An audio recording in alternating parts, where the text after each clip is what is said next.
গতকাল গভীর রাতে যাদবপুর বিশ্ববিদ্যালয়ে ঠিক যে সংঘাতের সূত্রপাত হয়েছিল এবিভিপি এবং এসএফআই এর মধ্যে আজকে দুপুরেও কিন্তু দেখলাম সেই সংঘাত একেবারে চরমে পৌঁছলো। একদিকে এবিভিপির মিছিল, অন্যদিকে এসএফআই সহ বাম ছাত্র সংগঠনের মিছিল, আর সেই মিছিলকে কেন্দ্র করে একেবারে ধুন্ধুমার বাঁধলো। একদিকে এবিভিপির মিছিল ঘিরে তুলকালাম, যখন যাদবপুর থানার সামনে এবিভিপি মিছিল করে পৌঁছয় সেই মিছিল আটকালো পুলিশ।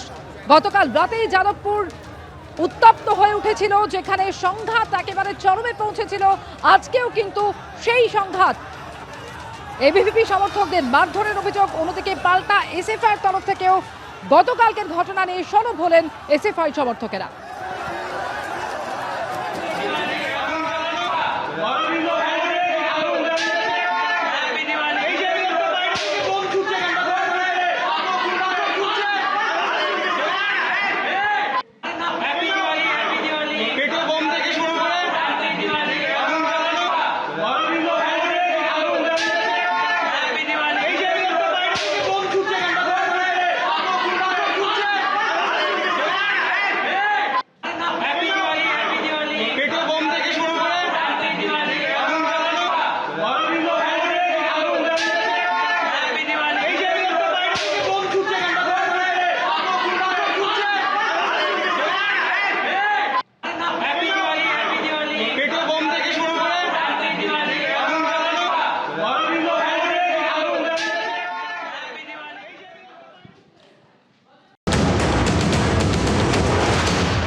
রীতিমতো উত্তপ্ত যাদবপুর বিশ্ববিদ্যালয় চত্বর। আমরা দেখতে পাচ্ছি এবিভিপি সমর্থক তারা কিন্তু বামপন্থী ছাত্র সংগঠনের যে সমস্ত পোস্টার, ফেস্টুন, পতাকা রয়েছে সেগুলো ছিঁড়ে ফেলছে।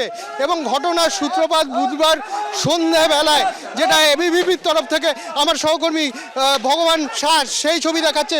রীতিমতো বামপন্থী ছাত্র সংগঠন এআইডিএসও যে পোস্টারগুলো রয়েছে সেগুলো কিন্তু তারা ভাঙচুর করছেন এবিভিপি ছাত্র সংগঠন।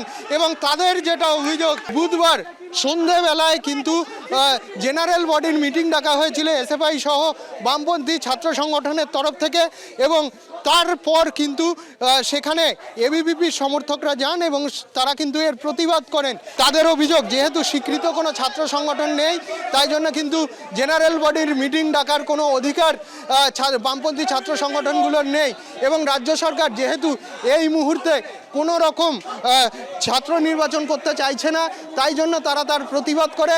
এবং সেই সময় অন্তত 6 জন এবিভিপির সমর্থককে এসএফআই সহ বামপন্থী সমর্থকরা মারধর করে, এরকম অভিযোগ তারা করেন। ক্যামেরায় ভগবান শাহের সঙ্গে সুদীপ্ত, এবিপি আনন্দ, কলকাতা। এবিপি আনন্দ, এগিয়ে থাকে, এগিয়ে রাখে।